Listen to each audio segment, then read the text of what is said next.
అదే RTV app వార్తల్ని క్షణాల్లో చదివే అవకాశం ఉంటుంది. ఒక న్యూస్ పేపర్, ఒక టెలివిజన్ ఛానల్ మీ చేతుల్లో ఎప్పుడూ ఉంటాయి. బీజేపీ జాతీయ ప్రధాన కార్యదర్శి కరీంనగర్ ఎంపీ బండి సంజయ్కి యాత్రలు చేయడం అనేది పరిపాటిగా మారిపోయింది. గతంలో ప్రజా సంక్రామ యాత్రతో తెలంగాణ రాష్ట్ర వ్యాప్తంగా దాదాపు పర్యటించారు. ఒక నూతన ఉత్తేజం తీసుకురావడం జరిగింది.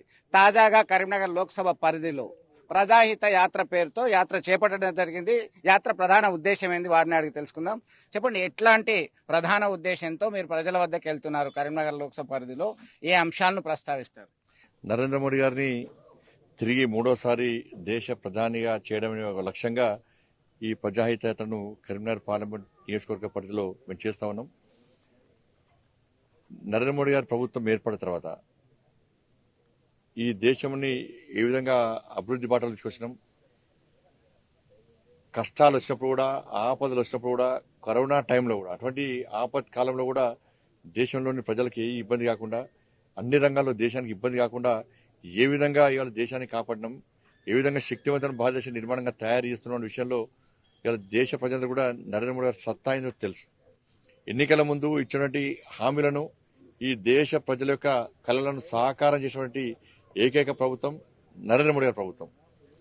కాబట్టి ఈ దేశానికి నరేంద్ర మోడీ గారు తప్ప వేరే వ్యక్తిని ప్రధానిగా ఉండేటువంటి ఆలోచన ప్రజల లోపల లేదు. అటువంటి సన్నివేశాన్ని ఊహించుకోలేకపోతున్నారు దేశ ప్రజలు కూడా. ఇటువంటి పరిస్థితుల్లో తిరిగి నరేంద్ర మోడీ గారిని ప్రధానమంత్రి చేయాలని చెప్పి ప్రజలకు అప్పీల్ చేయడానికి నరేంద్ర మోడీ ప్రభుత్వం ఏర్పడిన తర్వాత తెలంగాణ రాష్ట్రానికి అభివృద్ధి కోసం ఏ విధంగా నిధులు ఇచ్చింది, దాంతోపాటు కరీంనగర్ పార్లమెంట్ నియోజకవర్గానికి ఏ విధంగా నాకు సహకరించింది కేంద్ర ప్రభుత్వం, ఏ విధంగా నిధులు తీసుకొస్తామో ఆ విషయాలను స్పష్టం చేయడానికి ఇవాళ ఈ ప్రజాహిత యాత్ర పేరుతోని మేము యాత్ర కొనసాగిస్తున్నాం. యాత్ర చేయడము నాకేం కొత్త కాదు, భారతీయ జనతా పార్టీకి ఏం కొత్త కాదు. ప్రజా సంగ్రామ యాత్ర చేస్తాం, ఎంపీ అయిన తర్వాత గాంధీ సంకల్ప యాత్ర చేస్తాం, అన్ని కొనుగోలు సెంటర్లలో రైతులకు భరోసా యాత్ర చేస్తాం, నిరుద్యోగులకు భరోసా కల్పించిన నిరుద్యోగ మార్చ్ పేరుతో యాత్ర చేస్తాం. ఈరోజు ప్రజాహిత యాత్ర పేరుతోని ఈ యాత్రను ఈరోజు కొండగట్టు అంజన స్వామి దర్శనం చేసుకున్న తర్వాత మేడిపల్లి ప్రారంభిస్తున్నాం. 15th వరకు ఈ యాత్ర ఉంటుంది. 5 days పాటు ఈ వేములవాడ సిరిసిల్ల నియోజకవర్గంలో 2 అసెంబ్లీ నియోజకవర్గాలు ప్రతి మండలాన్ని కలిసే విధంగా, ప్రతి మండలాన్ని పర్యటించే విధంగా ఈ యాత్ర ప్లాన్ చేస్తాం.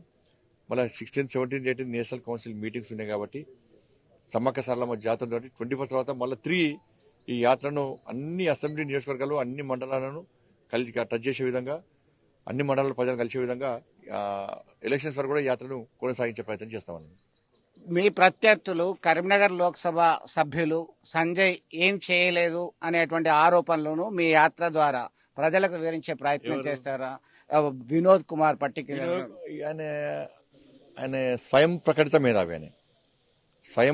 మేధావి అనే అపర మేధావి అనే ఆయనకి ఏమైనా అక్కలుంటే, ఆయన స్వయం ప్రకటిత మేధావి కాకుంటే బీఆర్ఎస్ పార్టీ ప్రభుత్వం ఉన్నప్పుడు మేము గ్రామాల వారీగా కేంద్రం ఏం చేసింది, అసెంబ్లీ వారీగా ఏం చేసింది, పార్లమెంటరీ సభ్యునికి ఏం చేసినో క్లియర్గా బుక్లెట్ కొట్టించి కరపత్రాల ద్వారా, పోస్టర్ల ద్వారా మేము ప్రచారం చేస్తున్నాం.